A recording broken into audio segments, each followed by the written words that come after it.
tradition states that our public relations policy is based on attraction rather than promotion. We need to always maintain personal anonymity at the level of press, radio, and films. If anyone here represents a media agency, please contact Mark N. The members of the North Central Indiana area of Narcotics Anonymous welcome you to the third annual We Grow with Love convention. We would like to thank you for joining with us in this celebration of recovery. We are deeply grateful to Narcotics Anonymous and find great joy in being able to express our gratitude here with you, our family. In Narcotics Anonymous, we are certain that when we come together to share our lives and our love with each other, a miracle happens. Our recovery takes hard work, courage, and commitment. Those are the things that carry us through as we seek the spiritual growth that comes from working the 12 steps. Never alone, we do this together and for each other, knowing that we need each other because more than anything else, we grow with love. To preface, the basic text begins, "The full fruit of a labor of love lives in the harvest, and that always comes in its right season." For us, our season has come.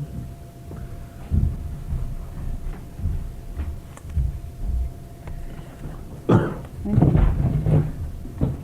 an addict to read just for today.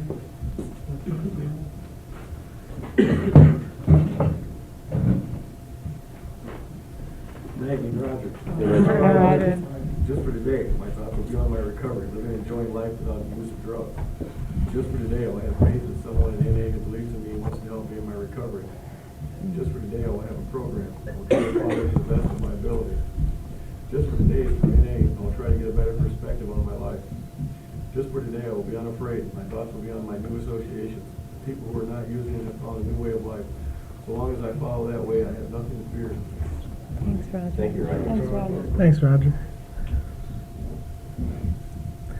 This workshop is forgiveness of ourselves and others. Our first speaker is Larry, who I've met here last year at this convention, and he's been here every year. I wasn't here the first year, but I haven't really had the opportunity taken the opportunity to share with him, and so I'm looking forward to hearing him share with you today.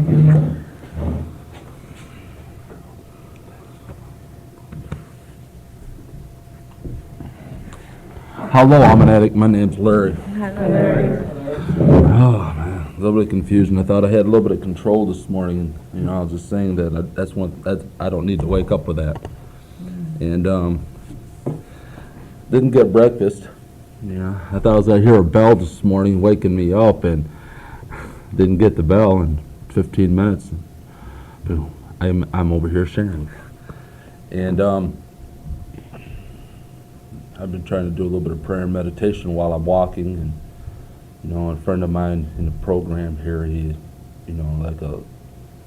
like he was like put in my life at that moment to give me some sanity, to talk to me a little bit, and I think that everything's in time in the first place, and we need to heed in the moment and slow ourselves down to grasp the awareness of what's going around us, and how we react and how we act, and how we affect others and how others affect us, and not dealing with the situations or our lifestyle or our life of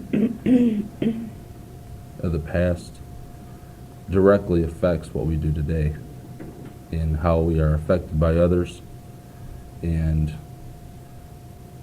how we affect others and how they affect us. And to me, just living today is part of forgiveness. It really is. Because it's a part of forgiving myself.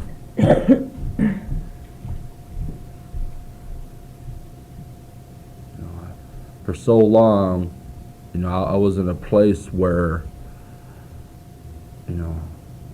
mentally, our literature says that we build prisons between our own ears. It says that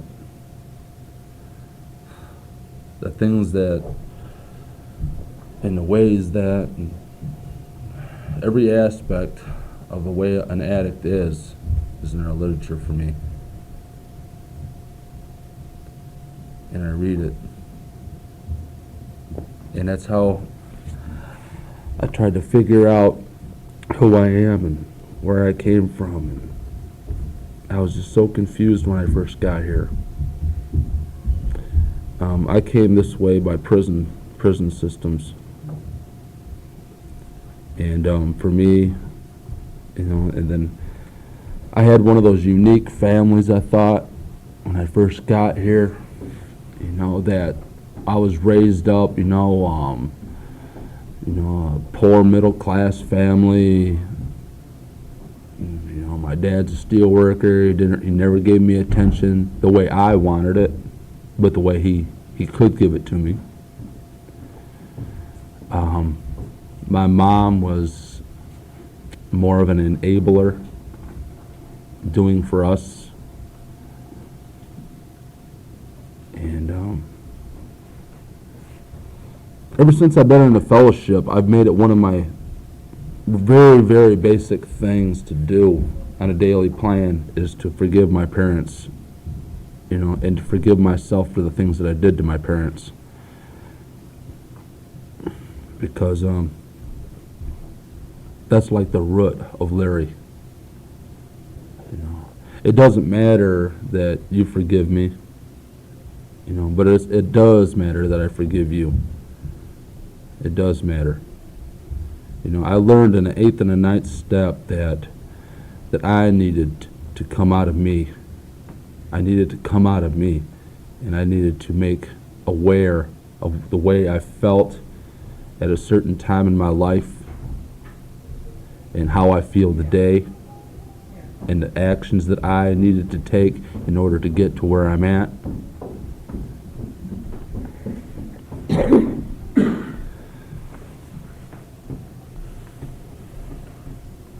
I have a relationship right now, and I never knew what it was, the biggest one that I ever had in my life was going to be. I never did, My higher power is the biggest relationship that I have. I don't even have a relationship with myself that big. I don't. Today when something goes wrong, it's like, okay. But it's harder for me to forgive myself. It is. He already has. He's already let it slide because he already knows he's there with me. But I'm not so quick to do that because I got this thinking going on in my head that wants to keep me there. It wants to kill me, of course. Very simply. If I take anything for granted in my life, sooner or later I'm going to lose it. If I take a friendship for granted, and believe it or not, that's a part of forgiveness of others. If I start thinking that the old ways, this is the way I am, that I can act this way anytime I want to around anybody, that's taking something for granted. And in time, there ain't going to be no more friends. And then what am I going to do? Look at myself and expect different results? That's not a part of self-forgiveness at all. For me. For me, it's being aware of my character defects and knowing that I'm still a character. I'm still a character. Trying to find one character. I got a bunch of characters going on in me,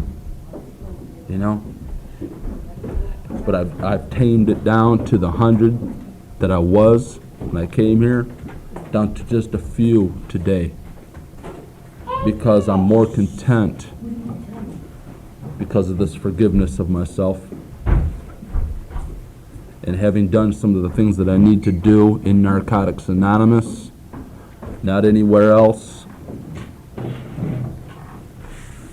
If you're a newcomer listening to this tape, you just go to a meeting. We'll love you until you love yourself. Very basic things are to go to meetings, don't use in between. Just go to meetings and give yourself a break. Go to meetings, get phone numbers. You know, phone numbers might not be the biggest thing on your list. It might not be the biggest thing on your list. But if you see somebody in there that you can just relate to, somebody that you can just, just anything, just communicate with, anything, grab onto that person, ride it out. Use it like Narcotics Anonymous, use it like your drug, use it like anything, but grab onto one person. Because I truly believe that, people in my life are angels. I really do believe that. I believe that there's a certain time, whether it's of my making or other people's making or just some higher power's making, that I come into other people's lives and the other people comes into my life for a certain amount of time, for a certain reason, whether it's my doing or anybody else's any doing. And there's just something there. I'm supposed to be in Narcotics Anonymous for this reason, and it's for self-forgiveness. And if I do not take the steps in order to do that, then I'm going to stay in self-pity, self-loathing, self-pain, fear. I'm going to stay there.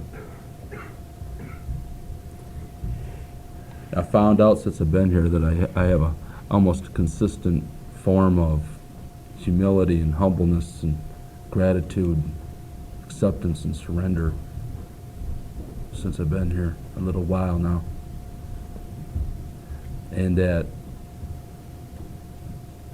sometimes that I do act out. Sometimes I do act out, but it doesn't, I don't want it to hurt you, because in the overall, it hurts me, and it hurts me bad. I don't like it. I don't like saying things that I don't really mean. When I got to Narcotics Anonymous, people told me that you need to get a dictionary. You need to look up these words and actually know what they mean when they come out of your mouth. So I had a sponsor that used to tell me, he used to sit and listen at me. He used to sit and listen with me at meetings. And he said, take all these different words and he's got to throw them into my vocabulary and he's going to make me some kind of, a wizard. I don't know. Because when I got here, I didn't know how to read. And I didn't. So I can talk about the gratitude. See, I didn't know how to write. I didn't know how to do anything. I was a convict for 12 years, in and out of, the Michigan MOC, MDC. And most of my adult life I've been incarcerated. And I never give myself a break, because that's a lot of pain for me. That's where I was just running from me so long. I was just so just with it. I'm so comfortable, the safe zone. Why mess with something? Why be a natural person? Why give yourself a break? And I was on a definite ride for suicide. I thought about it many times. And because about what brought me to Narcotics Anonymous was seeing a lot of my friends getting killed, and that was in prison. And I seen a lot of people getting killed of drugs, because of drugs, or for reasons. A lot of my friends have died. And in today, the humility is not for them today. It's not, because I've processed the pain in the 4th and 5th and 6th and 7th step, and I knew how I was acting because of it. And it still comes out. Somebody said about 95% of the time that I act normal. 5% of the time I just want to stir around and get crazy with it for a little bit. And that really kicked home for me. And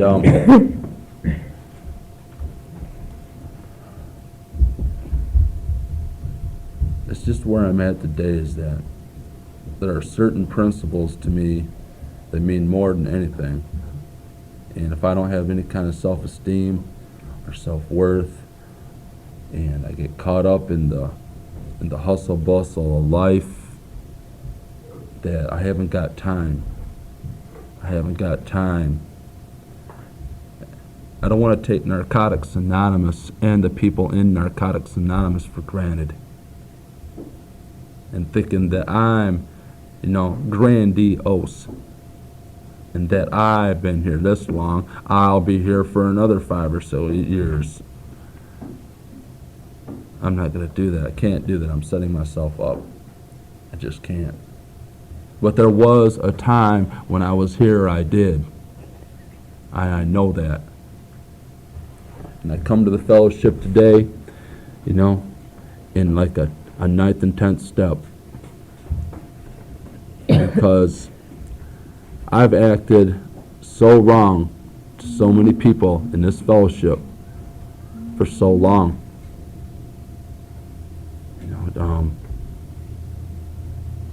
That I just naturally just give things back today. And that's my way of giving back. When a newcomer's at a meeting today, I instead of pushing him away, and I'm talking about forgiveness of others and myself, okay? Because I got here, I've been here 4.5 years or so. It ain't that long for me, okay? Okay?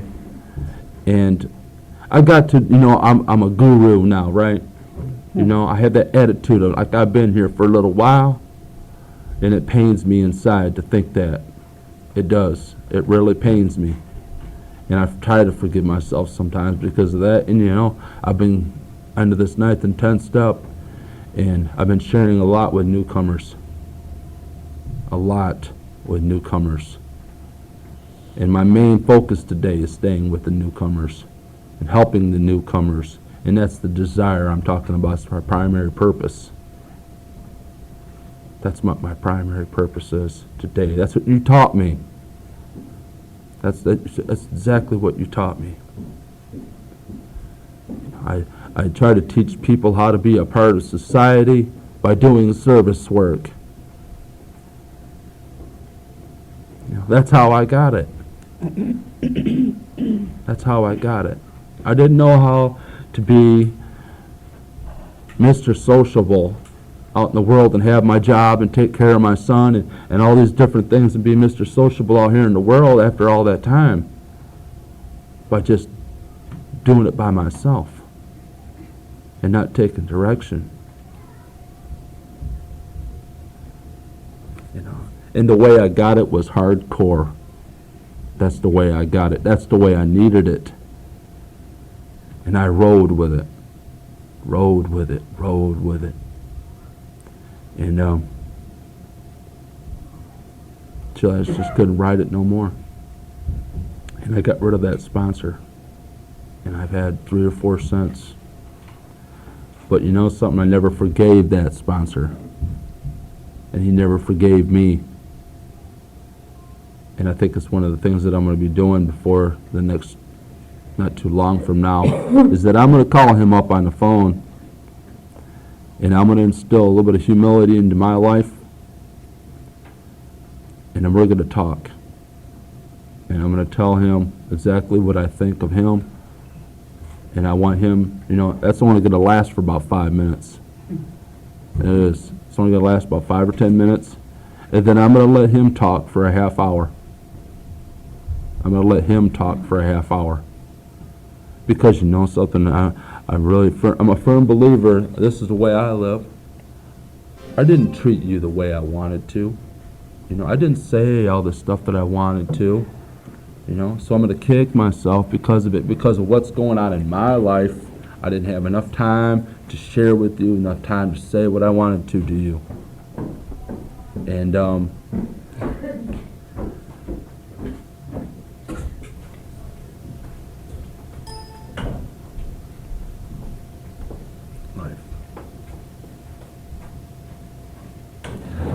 I worked for, I'm going to share about one thing, and then I'm going to close. For me, it's a miracle. Maybe it's not much to you guys, but it's a miracle to me in a way. And maybe it has more insight on, a different aspect of life than what my perception is of it. But I've done a lot of prison time, and I've always kicked myself because of who I am. And I've arrested that thought process for periods of time. But I walked in and I needed a job real bad. I've been on unemployment for a little while, and I just learned about this job, and I just thought it was going to be another job, and blah, blah, blah, you give me an interview and you're out the door, you're not hired, blah, blah. I went to this agency that I've worked for a little while, and they had this job, and I'd been looking for one, and it wasn't in my time. Because if it was in my time, it would have been 6 months ago. And I went in there, and they had this job. They said, if you want this job, you can have it. Okay? And then the lady left the room and came back, and she came back with a sheet that was almost 3.5 feet long. And it was from the state police post. And it's my record. And I didn't know she had this. And I was shook up. And, there was like a whole lot of humility, a whole lot of, God, it's just so overwhelming. It's like, if I can't see a spiritual awakening or just something spiritual happening in my life right now, like that, then I would have to be off square. But I saw it the moment it happened. The moment it happened. You're going to put me in this place at this time for this reason. And then you're going to show me where I came from. And you're going to tell me that if I don't forgive myself because of the past, then I'm not going to keep this job. And you're telling me that the people that I hated the most, Christian, white-collared, all the people that had everything, if I don't get along with them, then I'm not going to keep this job and be a part of society. And what did I walk into? A family-owned business. 4 people that are family, 4 people that are employees, the best job I ever had in my life, and I instill a little bit of humility into my life, and they give me the same thing back, and I do the damnedest job I ever done in my life for these people. I do, because I'm a name today, not a number. Thanks for coming. I love you guys, and thanks. Thank you very much.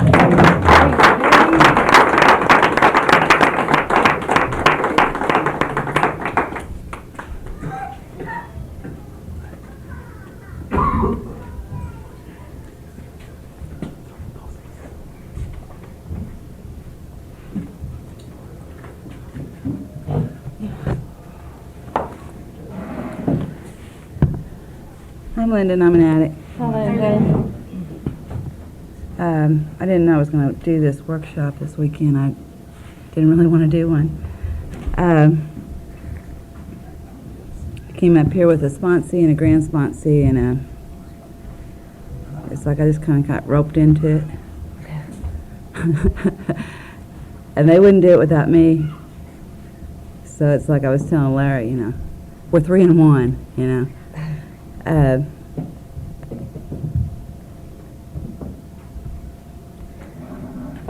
When I came in this fellowship, I couldn't forgive myself. I couldn't forgive anybody else.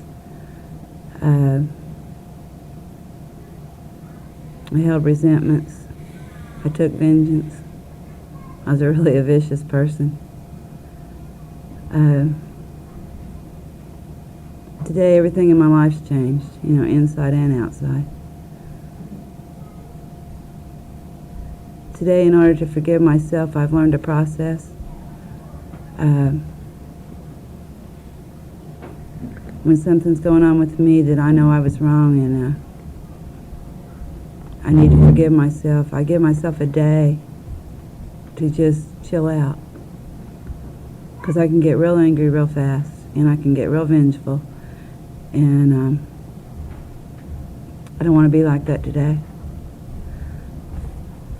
So I take the time to allow myself to cry if I want to cry, sleep if I want to sleep, to eat if I want to eat, to veg out in front of the TV, whatever I need to do that day. And then the next day it's like, okay, it's over, we're going on, we'll make amends and go on with my life, because I can keep that inside and I can get real ate up with it, and I'm only hurting myself.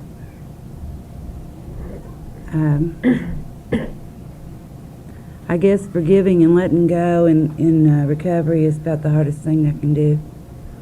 It's real hard for me to let go. I've been doing a lot of work on that lately since I got a divorce, and it's a process, I guess, just like anything else. But I know today that I don't have to take hostages, I don't have to take vengeance, I don't have to hold resentments. This program gives me the tools to deal with all those.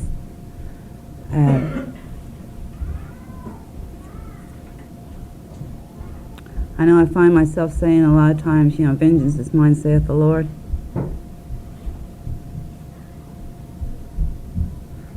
Because it keeps me from taking control. It keeps me from wanting to get somebody back, like, I'll get you back. You just watch, Or my best one is, I'll get you back, I'll hurt me.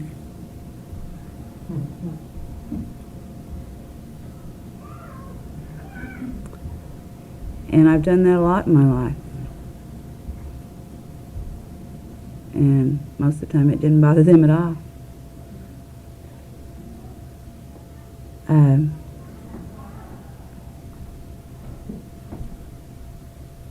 I've done a lot of forgiving in the 8th and 9th step.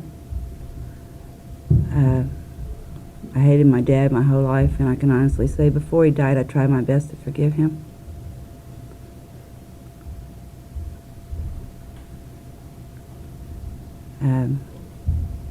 Someone pissed me off this morning, and it's like, now wait a minute, I can either let this ruin my whole day, or I can turn it over, forgive this person, and go on. They're an addict just like I am. Nobody's perfect. Believe me, I'm not. I know Connie has some things she wants to share, and so I'm going to turn it over to her. Thanks for letting me share. Thank you.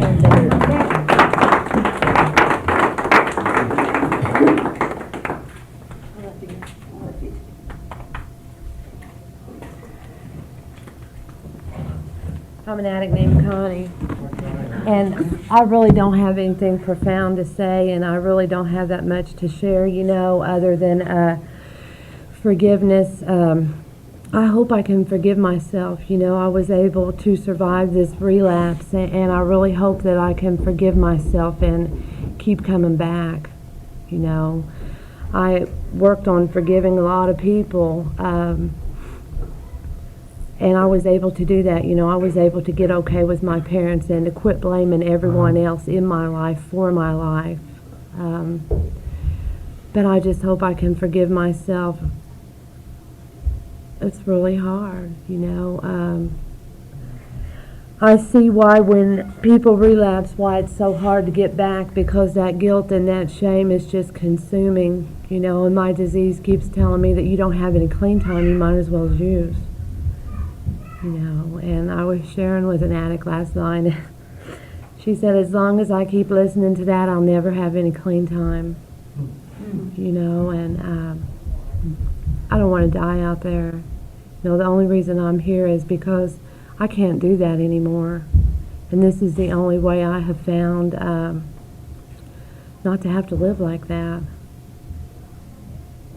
So I'm working on forgiving myself.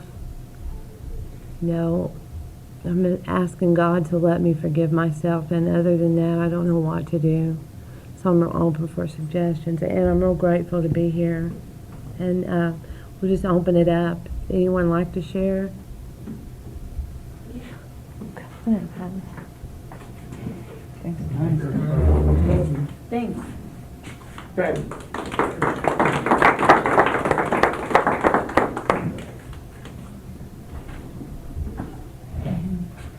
Before we open it up, I'd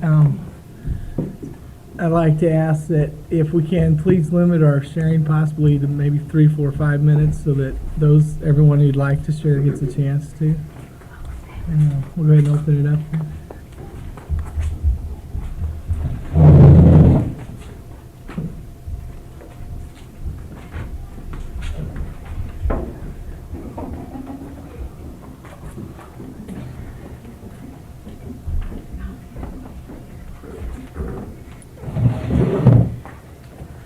I'm April, and I'm an addict. Hi. Glad you said that, Drew, because then that means I don't have to get caught up in how to say what I need to say. I'll just say it. I look around this room, and I'm real comfortable, and there's been something kind of going on with me that I had to look dead in the face with as soon as I got here at registration, and I feel like I need to get it off my chest because it has to do with forgiveness.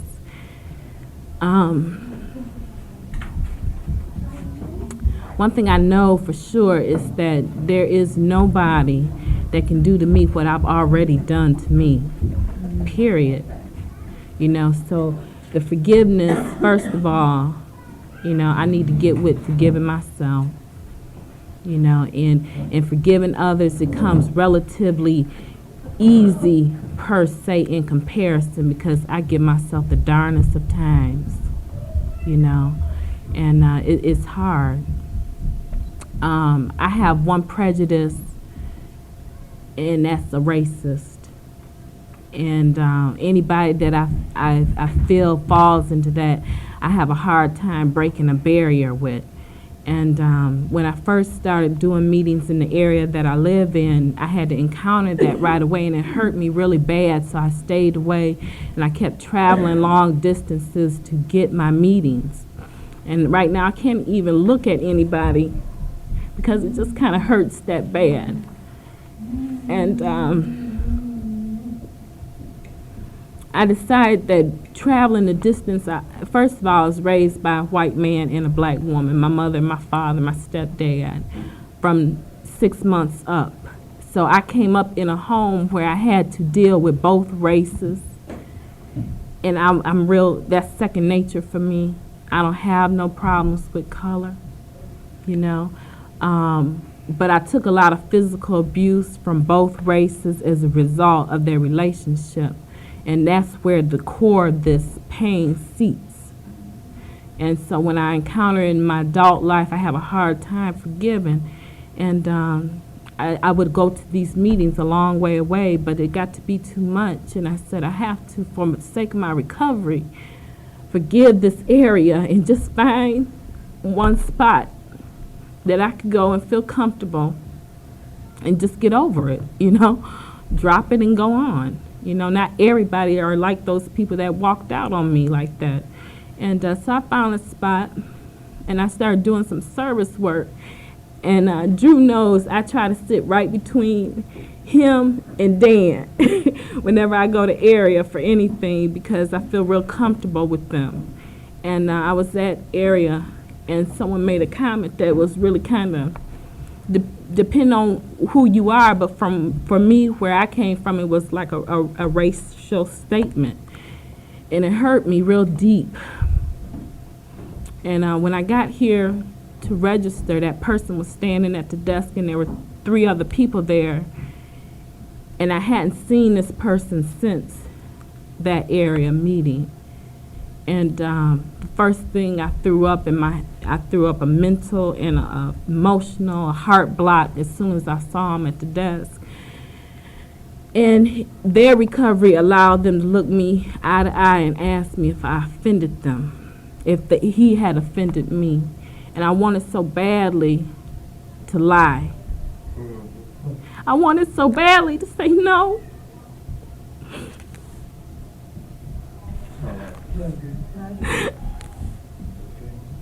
But I know that if I didn't, I would just hold a resentment and I would never forgive, you know?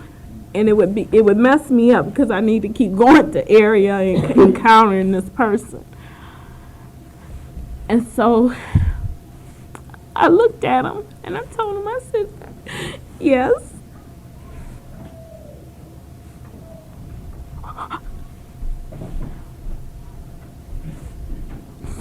And I told him why.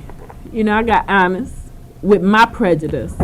I got honest and I said it was because, thanks, Lynn. I said it was because I made an assumption about you. And when you made your comment, it just validated it. You know, so I set myself up for that with my prejudice.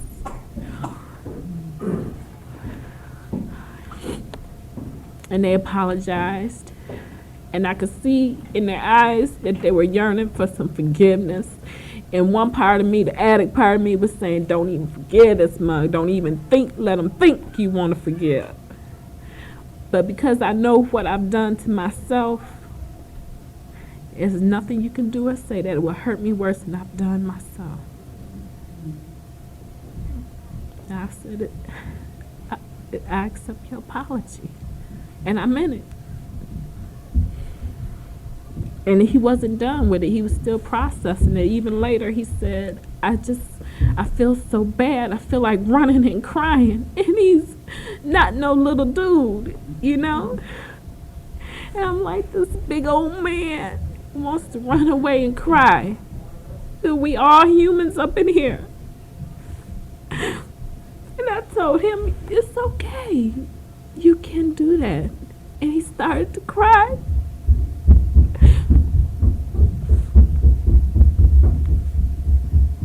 I said, you know what? Every time I see you, I'm going to give you a hug till you get okay with it. You see, that's what this program does for me, y'all. I went to a place of worship for years, all of my life. But it took coming into Narcotics Anonymous and getting some spirituality. I got my spirituality here. I'm not leaving up out of here. They say keep coming back. I'm going to stay here. Narcotics Anonymous has given me a way to live. I can forgive against my biggest prejudice in life. There is no greater issue for me than racism. This is what this program, Drew, has done for me.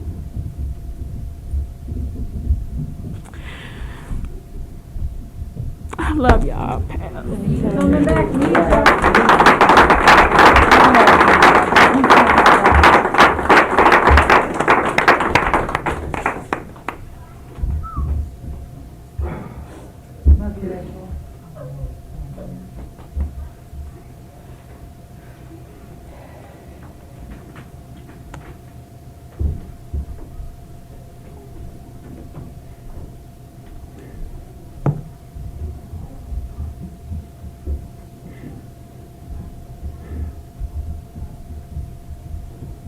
Next.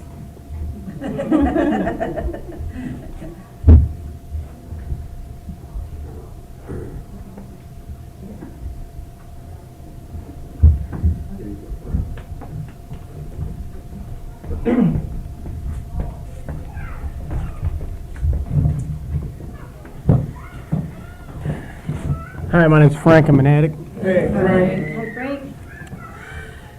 Yes, forgiving myself and others, sometimes a very difficult thing to do.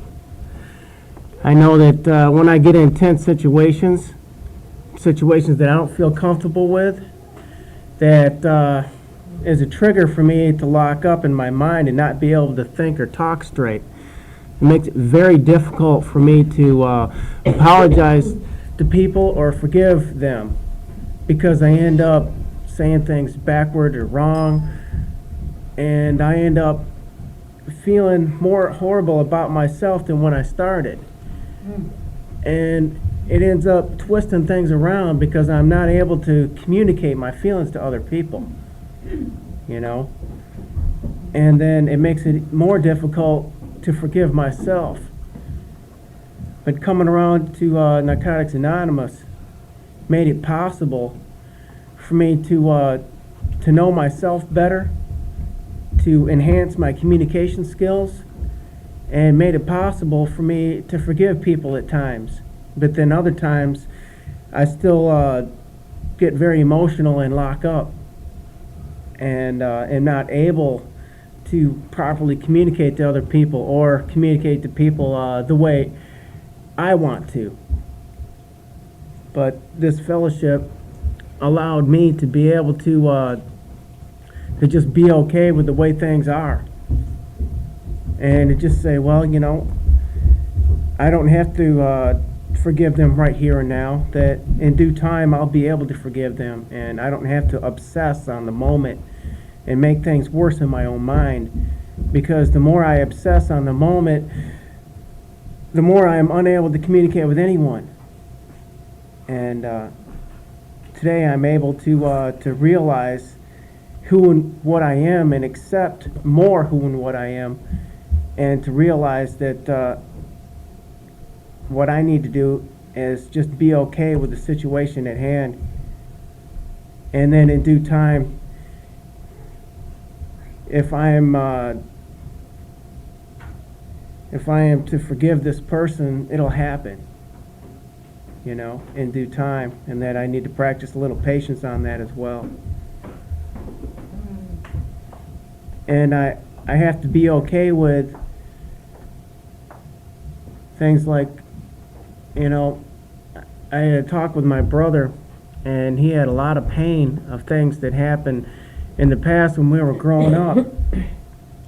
And, you know, he was starting to cry because he had so much pain from guilt that he felt, you know. And I could look at him and tell him that I forgive him, and know deep down inside that I really do, and be in touch with myself enough to know that.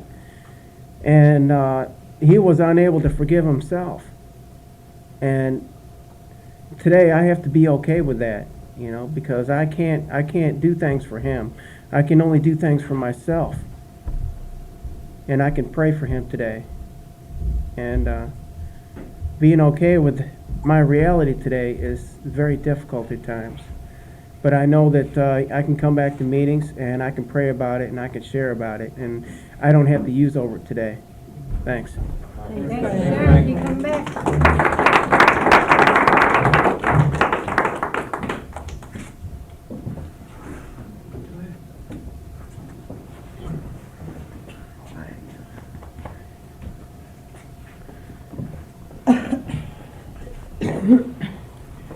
I'm at it called Queen. I don't think I have too big a problem forgiving myself for the things that I've done, because I figured if my higher power allowed me to get and live through the things that I went through and continue to live, that He's forgiven me, so I need to forgive myself, and I've forgiven myself. But now when it comes down to forgiving other people, that was another issue. When I first started coming around in the rooms, I had given a great deal of money to some dealers. And I didn't get compensation for this money. And I was really quite angry with them. And I kept coming back around into the rooms and coming around into the rooms, because really in my using, I was a Bonnie and Clyde type person. And I wanted to go use those same methods of getting my money back. You know, I really did. And I kept praying over this, and I kept coming around the rooms, and eventually I was able to forgive those people, thank God, before I did run into them. But that's what coming into Fellowship of Narcotics Anonymous did. A change. It brings about a change. Recovery is change. If you want it and you work for it, you have to ask for it. The same thing with the forgiveness. And I thought that I had developed such a great amount of forgiveness until I just heard this addict share. Because for some reason or another, I think I ran into this very same person and had some type of reaction to the same person that she was speaking of, her description of them, and exactly what I went through also. And I feel now that I want to share on this, because I haven't still grown as much as I thought that I should. And I encountered the same person. When in our life experience, we are raised and we are developed prejudices from the time that we're young, giving to us through our parents. And you do become sensitized to it. You can sometimes feel through a person before they even say anything to you. I felt this same prejudice coming out of the same person this other person is speaking about, and because the description of them is real, and what I also felt. And to that point where when I had a conversation with this person, I had gotten upset to the point where I was leaving being here. Instead of going back in the old ways like I used to, and getting down like a sailor with the words, and really getting outlandish and stuff, I chose to walk away. I walked away and was just going to leave here. And I was going to lose a blessing from being here because of this.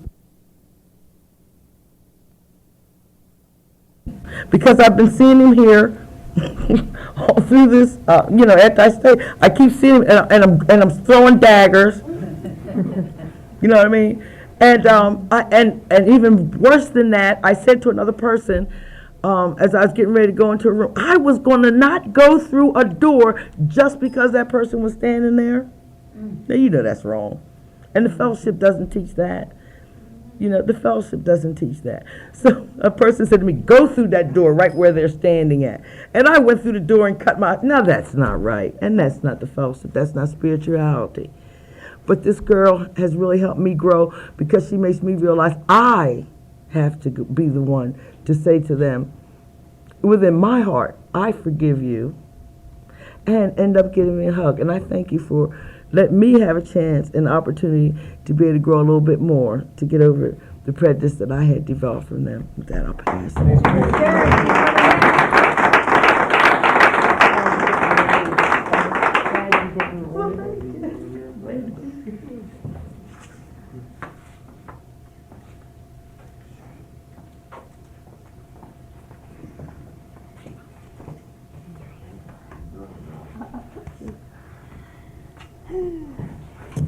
I'm an addict named Cece. Hi, Cece. I'll tell you, it's all about walking through fear today. I can't believe I'm sitting up here. Last year was my first convention, and it was right here, and I think I had like 30 days clean. If you'd have told me I was going to come back to this convention and share in a marathon, this isn't a marathon, workshop, I'd have told you you're crazy. And that's something that's real hard for me to do, is to come up and share, especially in front of people I don't know. So, how to get that off my chest. If I tell you I'm scared, then it's easier for me to walk through it.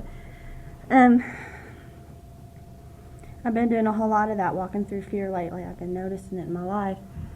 And, doing things that I'm scared to death to do that I've never done in my life, whether it be just opening up to someone who I don't know because I need to talk, or sharing at a meeting, or giving a lead. Oh, God. Because it's all about change. My recovery is, and I know that, and it's scary. But I know as long as I keep doing what I'm supposed to do, whether I want to do it or not, then I'm going to be okay. Although it might be scary, there's and painful at times, that there's all kinds of growth on the other end. That's the way I forgive myself today. I spend so much time beating myself up over little things. Oh, I should have said this, or I sounded so stupid, pointless things. And if I just, that's what it's about. It's easier for me to forgive. I've forgiven myself for the stuff that I did in active addiction. What's almost impossible for me to forgive is, my the things that I've always had. When I was little, I had these dreams, and and I was always too scared to go after those dreams, and do anything about it. So I just wouldn't, because I was afraid of failure. And what I didn't realize in the long run was that I was failing. And I'm so grateful for this program, because this is the first time, you know, in my whole life I've ever been able to get up and talk in front of people, you know. And it's helping me in that. And the more I do that, the more I can forgive myself of the past and what I didn't do, you know. I'm real grateful for this program, you know, and I sit and try to disqualify myself sometimes, you know. And I know those are just feelings. As long as I share about them, I'm going to be all right. And it helps so much for me to just get up here and break the ice, because I was having a hard time last night. You know, I didn't know anybody, and I wanted to be home with my group, you know. But I need to get up here and share. You know, I'm scared to death, you know. It's given me something. It's going to help me to forgive myself for all that stuff I never did before. You know, it's so much easier for me to forgive someone else. It's so hard for me to forgive myself, you know. And it's just like it all goes back to, I'll do anything for that person, even if it involves putting me out, because that's how you know, that low self-esteem. Trying to work on that today, you know. I know that I deserve good things, and I'm worth it. That's why I got my butt up here and shared. But I love y'all. Thanks.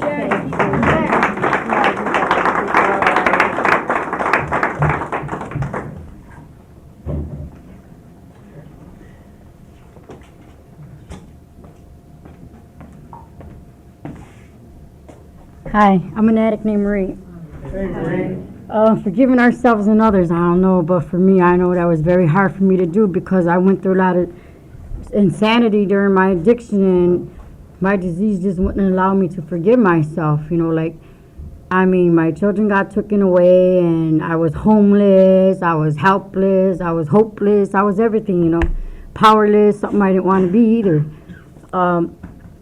It took me a very, very long time, because every time I would go visit my children, you know, seeing their faces, you know, how could I forgive myself for doing the things I've done, you know, and it was real hard. The visits all the time was like putting them in the car and waving by, you know. It took a long time for me to forgive myself for doing the things I did. I didn't want to, but that's what happened, you know. When I had my baby, I had her at home. I was just coming on from a 3-day binge. You know, I couldn't even make it to the hospital, and I knew that was it. I said, I had that fuck everything and run. Prayer, you know, forget it. It's over with. I couldn't really, that guilt was there, and I couldn't let go, you know. I stood out there 2 months longer, you know, and I knew that's not what I wanted. You know, I had a taste of recovery, just a taste, you know. I said, this ain't the life for me, you know. I couldn't do this. I couldn't do this no longer, you know. And finally, I just had to get some tough love. I had to get myself, because I knew the kind of addict I was. You know, I knew I was sick, and I knew I couldn't live the way I was living. I lived to use and used to live, you know, and that's what it was about. And I don't even want to live anymore, you know. It was so messed up, and it took me a very, very long time to forgive myself. When I started forgiving myself, things got better. You know, I started working on steps. I started applying them to my life. I started going to a lot more meetings, and I didn't even like going to meetings, because I wasn't going to share with you all what happened to me, because I was unique. You know, nobody did the shit I did, you know, and I couldn't give it away. I mean, I just wasn't going to tell you the horrors of my addiction, or what pain I had to get here, you know, what pain cost me to get to where I'm at today, you know. But a lot of that pain in recovery I went through, I didn't use about, you know, and that was the greatest thing of all. I didn't have to use through a lot of shit. It hurt, the pain was there, and it was great. No longer could I medicate myself, because that pain was still there when I came off that high or whatever, you know. That pain was still there, it just got greater, you know. And I knew I had to learn to forgive myself, and I started working on Marie, you know, and it took a long time. I was struggling big time, you know, resentments and all that. I had anger towards my parents. I hated God, because how could he give me a handicapped child? How could he do this to me, you know? And that too messed me up. I just couldn't, there was no power. I was the greatest power, you know, and I lost the will, I lost everything, all kind of will, and it's like, how could he, you know?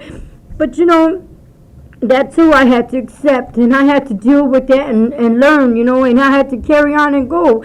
And that was very hard too, you know. I felt all my fault. And I know today it wasn't my fault. It was just something that happened, you know, and it was just so rough, you know.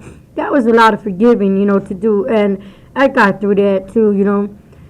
It's just so learning to forgive others. I hated my dad because he died through the disease, you know, and I was so angry, you know, and just recently, you know, my dad died at the age of 39, and just recently I said, he's sick. He was sick, you know, and I had to learn that too. My dad was sick just like I am today, and, you know, and he left my mom with 10 children, and my mom was on the struggle too, big time, you know, and she's an enabler, and you know, she loved us all to this day, you know, and it was very hard. And molestation was in my family too, and I had to forgive because I knew he was sick too, you know, and he's still sick. So it was hard. How could I forgive others, and how could I forgive myself? Because I felt a shame and guilt that it's my fault that this person came up to me and attacked me. See, today I know different. I could teach my children today that, look, anybody touches you in the wrong spot or whatever, you need to tell me. And it was like the hush-hush thing, don't tell her, I'll do this or do that, you know. That's scary, you know, and even through just recently in my adult years, so being in treatment, all of that stuff came out, all that garbage that I was carrying, man, and that's simply what it was, garbage, and I had to let that shit go, because I was definitely killing myself on the daily plan, you know, and forgiveness, you know, is very hard. Like today I was mad at my sister, and because they were out all night, and they didn't want to get up for breakfast, and I'm like, get you there, and I'm like, okay, let that go, but, see, the forgiveness goes by quicker, you know. I had to let go of a lot of things, and that's the beauty of the program of Narcotics Anonymous, man. It taught me a lot, man. You know, I went through a lot of pain to where I'm at today, and they say it gets greater later, and don't leave before the miracle happens. I ain't going nowhere either, because I know that miracle's still coming, man. I recently got my children returned home, only through the grace of God, only through the help of Narcotics Anonymous, you know. And that was a dream, how somebody was talking about the dreams, man. Them dreams are real, man. It's up to you to do what you want. You could make it a reality, man. And I never thought that. I never thought I could teach again because of my addiction and my back record. And I was teaching again. God allowed me to teach. God allowed me to have my children. God gave me a home. I may be renting, but I asked for a home. I didn't say, dear Lord, you know. It's just the things, you know what I mean? It's the beauty of the program. And it's not just sit there praying, man. It's a footwork. It's a lot of footwork. If we are not doing the footwork on that stuff, ain't shit going on. You know, shit ain't moving. You need to do the footwork. Put a step in life. Apply the principles. And that's good because it's only life on life's terms. That's what it's teaching us, you know. And it took me a long time because I'm a hardhead. No one ain't telling me nothing. You ain't, you know, and I got a beautiful sponsor today that has me writing and working, and I apply these steps in my life, not just in the rooms, outside, my daily life, on the job. And I look at everybody else as a human being, not that they're higher level than me or they're this or they're that. They're a human being just like I am, you know. And a lot of forgiveness, you know. I have to forgive the younger generation, you know, because they're young, and you know, I have adult children, you know, two adult children, and they're using, you know, and I keep, you know, they know the shit I went through, and I just, Mom, we're okay, we're just partying. I go, you know, I'm the mother, you know, and I'm the parent, and you see what I went through. They were working through during my addiction and in my recovery, you know, and they respect me for the fact that they don't come over my house high or nothing, but you know, and I take my hat off to the 15-year-old around here who's in recovery right now, you know, and the kids like, we're young, man, the shit that's out there right now, that whack shit, that liquid stuff and whatever else, the rocks, and there's all kinds of crazy drugs out there that is killing us quicker than ever, you know, it's killing us, you know, and I try to tell my children, you know, and I tell them, come to the conventions, they're bad, you know, you meet somebody your age, it ain't like we're old people, and, you know, and I forgive them because they forgive me for a lot of stuff I've been through. You know, I've stole from them and everything. I stole their mother from them. I stole their self-respect. You know, I did a lot to my children, you know, and they're still there for me. So all I could do is be there for them. You know, I don't know what's going to happen. I don't know what turn they're going to take. But, you know, I'm here for them, you know. And I always tell them, you know, come to an open meeting, you know. I just want it to be all good. And I know it's all good. And the program is by attraction rather than promotion. God is good all the time, and I have to keep on believing. And it took me a hard time to find a power greater than myself, because my God was a punishing God, and I had a big resentment towards my higher power, you know, until I got on my knees one day and I said, "Dear God," you know, and this was a true prayer. I mean, it was so true, because the next day I didn't have that obsession to use. The obsession was lifted, and that was hard for me. Getting high for 17 years of my life. How in the hell can I not use? How can I live a day without using? How? And here I am today. It'll be 18 months, God willing, next month. And you know, God, it's so, you know, it's a lot. The forgiveness of others, we have to forgive ourselves first, you know, and it's a lot for me that I have to forgive. I had to forgive about them. I had to forgive a lot, a whole lot. Homeless, parentless, childrenless, you know, everything less, jobless, you know. My family didn't even want me, you know, and that was hurting very. When my mother told me to get the hell out of her house, and she don't ever swear, and she told me to get the hell out the house and don't, boy, that hurt so bad. You know what I went to go do to cover that pain. But today my mother opens her arms to me, opens her doors to me. I mean, they've always been there for me. I just couldn't see that shit, you know. And they forgave me, and that's good, you know. And it takes two associates, because today I have a family and I have friends, but there are some people who are just associates. You gotta love them from a distance, you know. A lot. I know you all know what I'm talking about, and I have to do that today too. And for the addict that I know, you know, when we come around the room, I have to get off that personality quick, because that'll fuck up my recovery. I don't need that in my life today. And it took me a long time, because, you know, I had a friend, too, at meetings. I didn't want to go to that meeting anymore, because I know the old Marie would have came out and wanted to just go down the stairs. I mean, I wanted to do all these things to her, and I'm like, no, all I could. Another addict told me, just pray for that person. That's all we could do. And I had to pray. And today I still go to that meeting. I still sit there and I say hi, and I sit, and she just keeps walking. Oh, well, that's her shit. You know?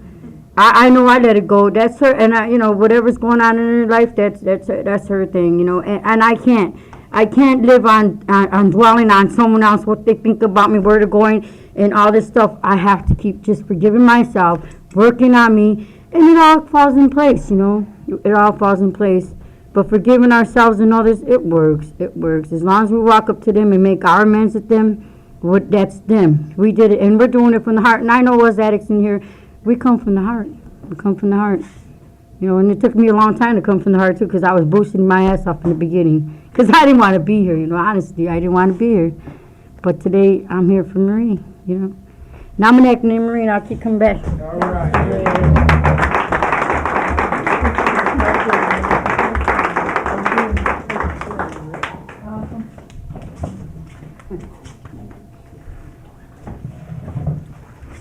I'm Drew, I'm an addict. Hey, Drew. Hi, family. I'd like to thank Connie and Linda. Where's Larry? There's Larry. Thank you for sharing with us, and everyone who's come up and shared their experience, strength, and hope. I got a lot out of this. It's really amazing how my higher power works today. Before April came up and shared, I was feeling that I'm grateful today. There's more diversity at this retreat than there has been in the past, and that's still an issue I'm not proud of, but that's still an issue that I'm trying to get to the other side. And in my last fourth step, that was one of my resentments, was racism and prejudice, and you know, I've shared that with.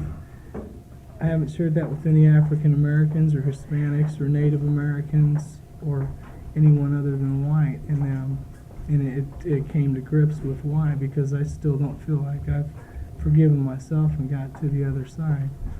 And as I say, that's not something I'm proud of, but that's who I am, and coming to terms with that allows me to find the place to change. You know, the change doesn't take place for me until I can name it, claim it, and go on with it. You know, I'm grateful to Narcotics Anonymous that, you know, we say this is an unconditional love, but that we do place some conditions so that we can discover what unconditional love is it regardless of age, race, sexual identity, creed, religion, or lack of religion. And I'm really grateful for that. I heard, real briefly, we need to close here in a couple minutes. I heard a couple of our speakers share about the 8th and 9th step, and that's been my experience too. And I remember hearing people share that they found that forgiveness of themselves in the 8th and 9th step. And I would think, well, that's about making amends and getting other people to forgive me, until I actually got the opportunity to work those steps. And to find out that it really doesn't matter if that person does forgive me. If I am sincere in my heart and I'm seeking forgiveness, that I find that self-forgiveness, and each time I'm able to look people a little more so in the eyes and be okay with humanity, to know that I'm okay today and I've done everything humanly possible that I can do to make things right. And I'm really grateful for that. I don't know where I'd have got it anywhere else. And I'm grateful I got it here, so it's working, and I'm going to keep coming back. If everyone will please help me close with the group circle.